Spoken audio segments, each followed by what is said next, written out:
All right, let's get right to our big story on this Monday. It is one of our favorite topics as of late, vaccine passports. And I want to start with this great headline that I spotted over the weekend from the AV Club. I seriously sent it straight to my producer. I said, we have to use this. It reads, fully vaccinated people and also just liars can now go mask-free at theaters. It's beautiful. Some of the biggest theater chains in the country, the point of this is, are now letting people take off their masks inside if they are fully vaccinated. But they haven't said anything about checking for proof of vaccination. So this means they're using the honor system, which is what a lot of states are also doing for their mask policies, but not Oregon. We reported last week that we are the only state in the country where businesses have to check a person's vaccination status in order to let them go maskless indoors. And the policy isn't exactly popular. According to Willamette Week, 10 national business associations signed a letter to the Biden administration calling Oregon's vaccine check requirement, quote, alarming.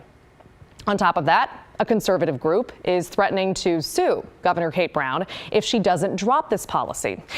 And at the same time, some local governments are trying to take matters into their own hands. And case in point, earlier this month in Yamhill County, the Board of Commissioners chair pushed for a so-called vaccine passport sanctuary, which would basically prohibit anyone in the county from asking anyone else about their vaccine status. And the board, in fact, passed a modified version last week. Well, now fast forward. Clackamas County is talking about a vaccine passport ban of their own. And one of our viewers who wants to remain anonymous, but again, your content drives this show, they pointed out to us that the Board of Commissioners has it on the agenda for tomorrow's meeting. So let's take a closer look at this draft resolution. So first off, we're not entirely sure how original the language is. It seems like a lot of copying and pasting here because there are two references to the rights of, quote, Yamhill County residents instead of Clackamas County residents. But again, this is a draft resolution. Sometimes these things happen, so I'm sure that will get edited for the final version. The next part is much less frivolous. A big chunk of this resolution compares vaccine passports to Jim Crow laws, as in the laws that enforced legal segregation in the U.S. before the Civil Rights Movement. In fact, here's a line from the resolution, quote, COVID-19 vaccine passports and segregation and discrimination based on an individual's COVID-19 vaccination status create the conditions of a new Jim Crow 2.0. Apparently, this language was also in Yamhill County's initial resolution.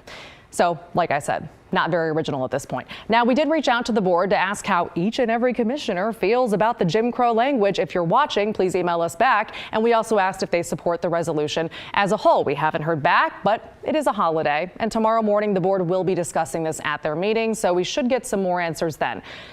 But I do want to point out, you might remember recently, the Clackamas County Board has had a pretty big image problem. Again, you might remember last November, Chair Tootie Smith, she is back. She declared that she was going to invite, quote, as many friends and family as she could find to Thanksgiving after Governor Brown asked people to limit their gatherings because of the pandemic. Then she went on Fox News. And she said, we have been browbeat over the head with wearing masks in public, which I do, by the way, with social distancing, to stay home if you're sick, be clean. I think our people have the intelligence, the education, and the independence to make their own decisions. We are adults. We do not need to be treated as second-rate slaves in our own homes. Second-rate slaves. That made a lot of news at the time. Then in January, a constituent in Clackamas County dug up a bunch of, quite frankly, racist and Islamophobic Facebook posts from newly sworn-in Commissioner Mark Scholl. Scholl apologized, but a bunch of people called on him to resign, including eventually the entire Board of Commissioners, all of his fellow commissioners. But he refused to leave, and he's still on that board today. So as for the board's proposed vaccine passport ban, again, we'll be sure to bring you an update tomorrow after the board meeting. And we have the proposed resolution on our Twitter feed right now. You can read the document for yourself.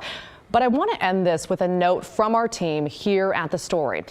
if anyone on the Clackamas County Board of Commissioners, or frankly Yamhill County for that matter, it was part of the original resolution, wants to let us know, reach out and let us know why they felt calling the vaccine passport policy Jim Crow 2.0 was remotely appropriate, please do that, because let's be clear, at its worst, the vaccine passport policy, if you're unvaccinated, forces you to go into a business with a piece of fabric over your face, a piece of fabric designed to keep you and other people safe.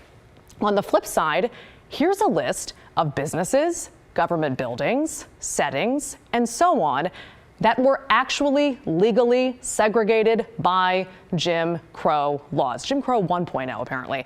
Black people could not be with white people in these places in any context, in any capacity, for generations. If they broke these laws, legal punishments included incarceration. Vigilante punishments included beatings, lynchings, and death. And they weren't subjected to that because they chose to listen to Joe Rogan over Anthony Fauci. It was because of the color of their skin. It's crazy that we have to say that. So again, I ask the public servants endorsing and utilizing this incendiary rhetoric. It's on a document. You're going to have it at your meeting tomorrow. And especially in this year of racial reckoning, justify that. Justify the chosen wording in this legal official document. This was not an offhanded comment on Tucker Carlson. It was not a late night post on Facebook. Justify how in that document, someone typed this out. You felt it was right to build a logistical bridge between a choice not to get a life-saving vaccine and generations of systemic, oppressive, violent racism.